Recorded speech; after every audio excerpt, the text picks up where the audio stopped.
ओम नमः शिवाय, जय महाकाल। आप सबको पता है कि सावन का बहुत ही पवित्र महीना चल रहा है और इसी सावन के महीने में गुरुजी की कथा भी चल रही है। और उस कथा में गुरुजी ने सिंदूर और घी का एक बहुत ही सुंदर सा उपाय बताया है कि अगर आपके घर में धन संपदा की बहुत कमी रहती है या फिर आपके घर में हमेशा लड़ाइयाँ होती हैं, आपकी कोई ऐसी इच्छा पूरी नहीं हो रही है, तो कल की कथा में गुरुजी ने बहुत ही सुंदर से उपाय की बात की है। वही बात यहाँ पर बताऊँगा जो कि पूज्य गुरुजी की कथा से ही सुनी है और बहुत ही विस्तार से आपको समझाने की मैं कोशिश करूंगा। ठीक है, कैसे करना है, लेकिन उससे पहले छोटा सा आपसे बात बताऊंगा कि इस पूरी वीडियो में हम लोग 4 बहुत ही सुंदर से उपाय की बात करेंगे जो कि आपके लिए और आपके पूरे परिवार के लिए बहुत अच्छी है। ठीक है, चलो सबसे पहले हम लोग उपाय की बात करते हैं जो गुरु जी ने अपनी कल की कथा में बताया था, जो कि है सिंदूर से स्वास्तिक वाला, है ना।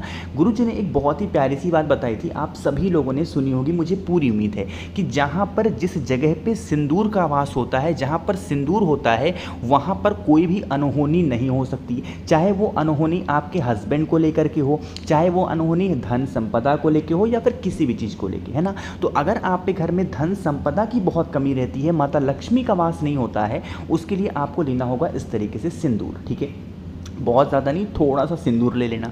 सिंदूर के साथ साथ आपको लेना होगा इस तरीके से घी। जब मैं घी की बात करूं तो एक थोड़ा सा कॉमन सेंस लगाया करिए, मैं बताऊं या ना बताऊं, घी आपको लेना होगा गौ माता का, यानी कि गाय का ही घी लेना। ठीक है, उसके बाद जो आपने सिंदूर लिया है, एक छोटी सी कटोरी लेना, इसमें सिंदूर डालना और उसमें थोड़ा सा घी डालना। अपनी उंगलियों से अच्छे तरीके से सिंदूर को और घी को आपस में मिक्स करना, जितना अच्छे तरीके से पेस्ट बना सकते हो। ठीक है, बना लिया। बनाने के बाद क्या करेंगे, आपके घर में जहां पर भी आप रुपए पैसे गहने अपने रखते हो, उस अलमारी पर उसी सिंदूर से आपको 2 स्वास्तिक का निर्माण करना हो। कितने स्वास्तिक?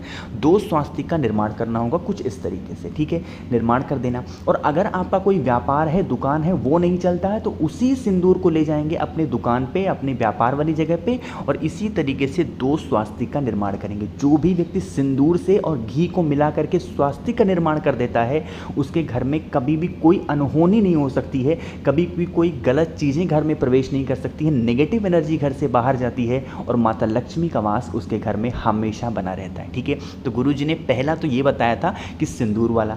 दूसरा एक बात और बताई थी कि अगर आपको ये चाहिए कि आपके पितृ हमेशा खुश रहें, ठीक है, आपको ऐसा नहीं कि बस ऐसे ही बिना मन के कुछ कर दिया, नहीं, अगर आपको ये चाहिए कि आपके पितृ हमेशा खुश रहें, आपको कभी कोई कष्ट हो ही ना, तो जब आप रोटियां बनाए करें तो आपको एक रोटी को ले जाकर के, जो भी नंदी बाबा आपके घर के आसपास रहते हैं या फिर कोई गौशाला हो, तो आपको अपने घर की पहली रोटी गौ माता को ज़रूर खिलानी चाहिए। इससे हमारे जो पितृ होते हैं हमेशा तृप्त रहते हैं, कभी आपको परेशान नहीं करेंगे। और अगर हमारे पितृ खुश हैं ना, तो कभी आपके घर में बीमारी प्रवेश नहीं करेगी, हमेशा धन संपदा की कभी भी कमी नहीं होगी और हमेशा आपके घर में खुशहाली बनी रहेगी। ठीक है, तो इन दोनों चीज़ों को तो ज़रूर करना। बात आई क्या समझ में? ये तो हमने बात कर ली जो कल की कथा में गुरुजी ने बात की थी। अब आगे बढ़ते हैं हम लोग इस वीडियो में अपने दूसरे उपाय की तरफ। दूसरा उपाय भी बहुत सुंदर है, बहुत प्यारा है, जो कि सोमवार के दिन आपको ज़रूर करना चाहिए। आज के टाइम पे क्या है ना, लोग इतने बिजी शेड्यूल पे आ गए हैं कि उनको अपना सेहत ध्यान रहता ही नहीं है, चाहे कोई माताएं बहनें हों या फिर मेरे कोई भाई हों। ठीक है, देखो आपकी बॉडी में अगर कहीं पर भी पेन होता है ना, कहीं पर भी आपकी कमर में हो रहा है, गर्दन में हो रहा है, हाथ में हो रहा है, कहीं पर भी हो रहा है ना, छोटा सा उपाय करके देखिएगा।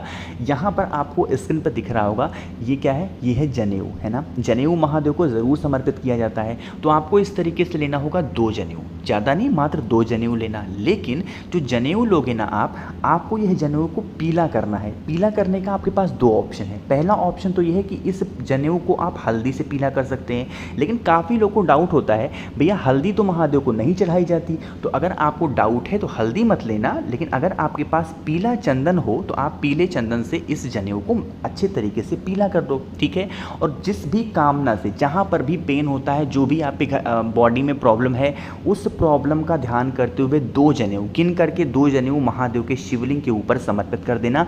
जो भी व्यक्ति सोमवार के दिन 2 जनेऊ पीला करके महादेव के शिवलिंग के ऊपर समर्पित करता है, उसकी बॉडी में जो दर्द की समस्याएं होती हैं वो धीरे धीरे करके खत्म हो जाती हैं। इस उपाय को सिर्फ और सिर्फ सोमवार को करना होता है और किसी भी दिन आप नहीं कर सकते। समझ में क्या बात मेरी? चलो, तो 2 उपाय की तो बात हमने यहाँ पर कर ली है। आगे बढ़ते हैं अब इस वीडियो में हम लोग अपने तीसरे उपाय की तरफ। तीसरा उपाय भी बहुत सुंदर है, बहुत प्यारा है, लेकिन उससे पहले एक छोटा सा काम, और वो है वीडियो को कर दीजिए लाइक। जितने भी भाई बहन मेरी आवाज़ पहली बार सुन रहे हैं तो चैनल को सब्सक्राइब ज़रूर करेंगे, ठीक है। देखो टाइम पे क्या हो गया है ना कि सभी के घरों में एक बहुत ही कॉमन सी चीज़ें हो रही हैं, और वो है लड़ाई को लेकर के, ठीक है। वो लड़ाई अगर हस्बैंड वाइफ में हो रही है तो भी इस उपाय को कर सकते हैं, या फिर आप पे घर में किसी भी चीज़ों को लेके आपस में लड़ते भिड़ते रहते हैं, घर में एकता नहीं बन रही है, तो इस काम को ज़रूर करिएगा। इस उपाय को मैं इसलिए बता रहा हूँ क्योंकि स्क्रीन पर आपको दिख रहा होगा कनेर का फूल, और इस टाइम पर बहुत ज़्यादा मात्रा में कनेर के फूल आपको ईजिली अवेलेबल हो जाएंगे, कहीं खोजना भी नहीं पड़ेगा आपको। बहुत ज़्यादा इस समय कनेर के फूल आ रहे हैं, ठीक है। तो जितना ज़्यादा कनेर के फूल आप तोड़ सकते हैं उतना ज़्यादा कनेर के फूल लेना, ठीक है। इसमें कोई गिनती करने की ज़रूरत नहीं है, जितना ज़्यादा से ज़्यादा ले सकते हैं उतना लेना, और उस तरीके से आपको एक माले का निर्माण करना है, ठीक है। जैसे भी माला आपको बनाना हो, इस कनेर फूलों का माला बना लेना है ना। इनको लेकर के चले जाओगे महादेव के शिवलिंग के पास। ये जो शिवलिंग आपको सामने नज़र आ रहा है, मैंने यहाँ पर देखो बहुत ही विस्तार से समझाने के लिए ऐसा शिवलिंग का इस्तेमाल किया है। क्यों? क्योंकि जो कनेर फूल की आपने माला बना रखी है उसको महादेव के शिवलिंग के ऊपर ऐसे नॉर्मल समर्पित नहीं करना है, इसीलिए मैंने जानबूझ के ऐसा फोटो लिया है।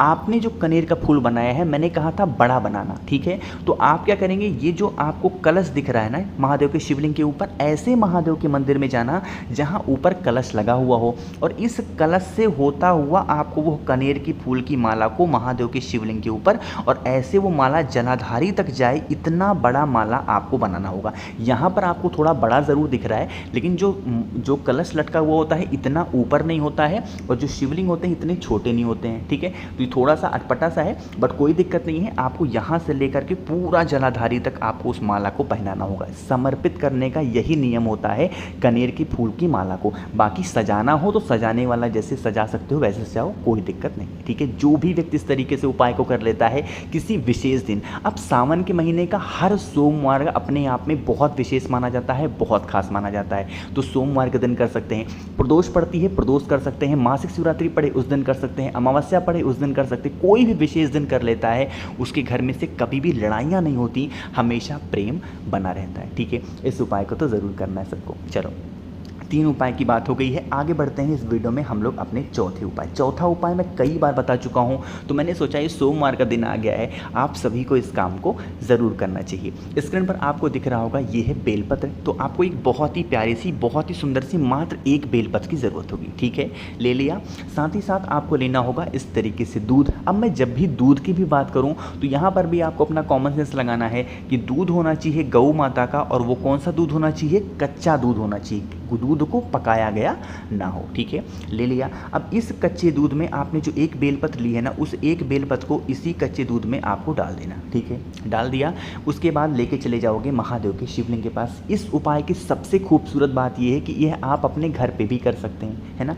फेस रखना उत्तर दिशा, नॉर्थ डायरेक्शन। उस बेलपत्र को क्या करेंगे, आपको अपने बाएं हाथ में, अपने लेफ्ट हैंड में पकड़ना, और दाहिने हाथ से उसी बेलपत्र के ऊपर दूध को गिराना, जिससे जो दूध हो डायरेक्ट महादेव के शिवलिंग के ऊपर ना पड़े, सीधा महादेव के शिवलिंग के ऊपर नहीं गिरना चाहिए। बेलपत्र से होता हुआ दूध महादेव के शिवलिंग के ऊपर गिरना चाहिए। जब तक आप दूध चढ़ाएं, श्री शिवाय नमस्तुभ्यम का ध्यान आपके जुबान पे, आपके मुख पे जरूर होना चाहिए, ठीक है। करने के बाद जो बेलपत्र होगी वो बेलपत्र माता अशोक सुंदरी के स्थान पे समर्पित करना। डंडी होगी बाहर की तरफ, पत्ती होगी महादेव की तरफ, समर्पित कर देना। और 1 लोटा शुद्ध जल तांबे के लोटे से महादेव के शिवलिंग के ठीक ऊपर समर्पित करना, श्री शिवाय नमस्तुभ्यम का स्मरण करते हुए। किसी विशेष दिन पर इस उपाय को कर लेने से जीवन के सारे कष्ट खत्म होते हैं, और आपकी जो भी विशेष होती हैं, जो भी कामनाएं होती हैं, महादेव बहुत जल्दी सुनते हैं, ठीक है। कोशिश की बहुत अच्छा समझाने की। वीडियो पसंद आई हो तो लाइक ज़रूर करिएगा। कुछ पूछना हो, नहीं समझ में आया, नीचे कमेंट में पूछें। और जितने भी भाई बहन मेरी आवाज़ पहली बार सुन रहे हैं तो चैनल को सब्सक्राइब करेंगे। ओम नमः शिवाय, जय महाकाल।